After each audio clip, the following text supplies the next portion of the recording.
my name is Novalee Glass, and I wanted to talk to you guys today about something that is pretty personal to me. I do want to give a slight trigger warning. I will be touching on some pretty sensitive subjects, so if you are triggered by some of these subjects I will be covering, such as anxiety, depression, substance abuse, please just proceed with caution. So I want to start with a statistic that kind of blew my mind. 80 to 95% of college students procrastinate, and that is by Itamar Schatz in his article Solving Procrastination. That is a substantial amount of students, especially when you put it into a college like Purdue. We have thousands of students, and 80 to 95% of them are procrastinating. And so I kind of wanted to talk about the reasons behind why we procrastinate as college students, as well as the mental and physical side effects that it can have, and how we can stop it, hopefully. So to begin, there are a lot of reasons as to why people procrastinate. The reasons I procrastinate aren't going to be the same as the reasons that you procrastinate. However, there are some basic level reasons as to why most students procrastinate, so I'm going to touch on those today. And they're all pretty surface level. I'm going to start with more surface level reasons and then kind of go into more intricate examples of why people procrastinate. And so to begin, distractions. So in an article by Victor Egboga, he states distractions have been identified as one of the major causes of procrastination among students. That makes sense, right? You get home from a stressful day, you sit down to do your homework, and then you end up on TikTok for 3 hours. I have done that so many times, and it's pretty reasonable as to why this causes an absurd amount of procrastination. Along with this comes the more surface level lack of motivation, right? If I'm not motivated to do my English homework, I'm not going to do it until I have to, until I have a motivational reason behind why I'm doing the work I'm doing. So both of these are pretty simple. I'm going to move into more intricate examples. So self-confidence, I have noticed this in multiple different aspects of my life, but Sadie Fox in her article, 4 Causes of Procrastination and How to Overcome It, she states, if we believe that we aren't competent, intelligent, or skilled enough to do something, it makes sense that we would avoid that thing. Pretty self-explanatory. I've noticed this in other ways of my life where if I'm not having a very confident day within myself, if I'm not feeling my best self, I tend to not do my homework after school. Things like that. Along with this comes the fear of failure. So along the same lines as self-esteem, the fear of failure, Fox states, when we are afraid of a negative outcome, we will naturally try to avoid it. Once again, all of these examples were pretty self-explanatory. However, they can have these lasting impacts on students. And so I kind of want to shift to, I've broken this up into 2 categories, the mental health effects that it can cause and the physical health effects that it can cause. So all of those reasons that I just stated above can potentially lead to these next causes. So anxiety. Anxiety is one of the most commonly associated emotions with procrastination, as it is stress. It is anxiousness about not turning it in on time, not doing it well enough. However, in an article, Why You Put Things Off, potentially leading to avoiding tasks out of fear of an unpleasant outcome is much more severe. So there are levels of this anxiousness. Just feeling anxious because you're waiting to turn an assignment in isn't anxiety, but when it becomes a more concurrent event, that is when it can lead to a potential health issue.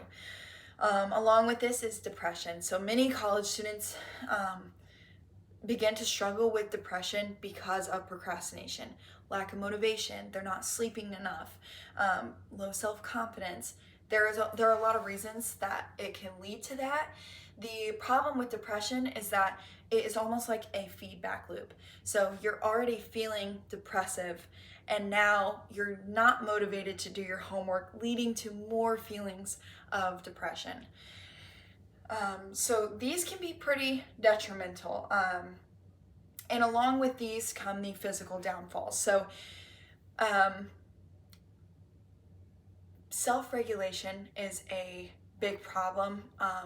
It can be more personalized. My self-regulation problems aren't going to be the same as yours.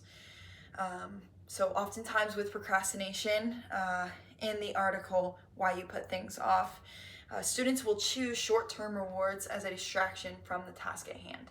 That makes sense.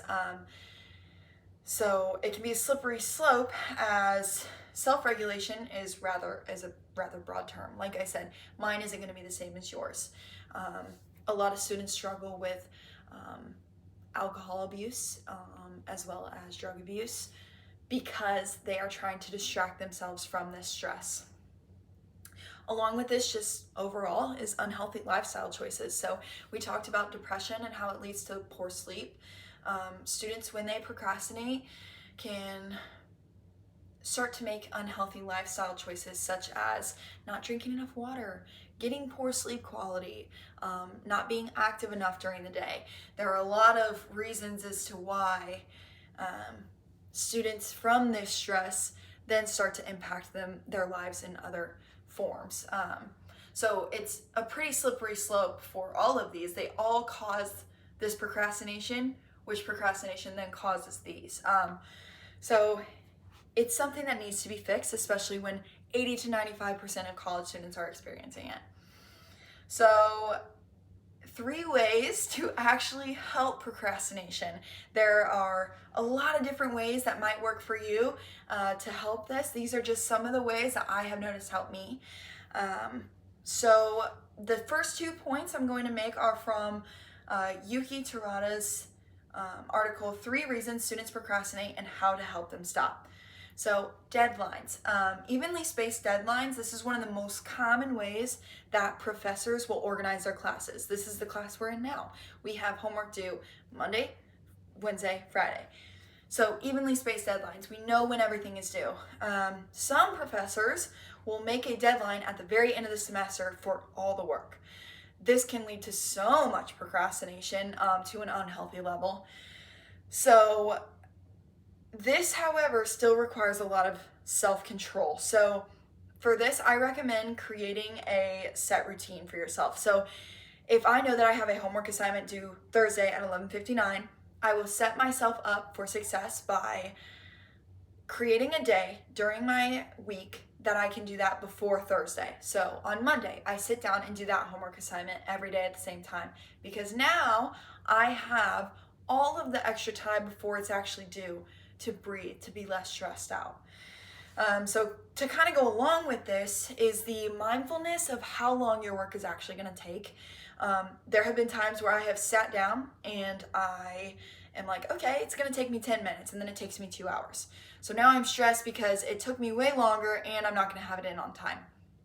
So always try to plan ahead, but also grant yourself more time than you think it's actually going to take. If you know you struggle with chemistry, give yourself the extra time to do that chemistry assignment. Not only does it lead you feeling more self-confident because you finished your homework in less than the time you allotted for it, you also have ample time to do your next assignment that you might have to do. So lastly, this is a tip that I have come up with. This is something that I did last semester and I noticed a huge difference. So for a week at this next semester, just for a week, be insanely productive. And then get all your homework done. I'm talking as much as you can. And for the next couple weeks, right, if you've done the homework for the next 2 weeks, just reflect on how stress-free you are. That has led to so much motivation in my life to get my stuff done ahead of time because I'm not as stressed about it. So seriously, try it. If you hate it, that's totally okay. But it has helped a lot because it's your own motivation. So through the reasons why we procrastinate, the negative mental and physical implications it can have, and the various techniques to lessen this stress, procrastination can be rather harmful, yet very easy to control.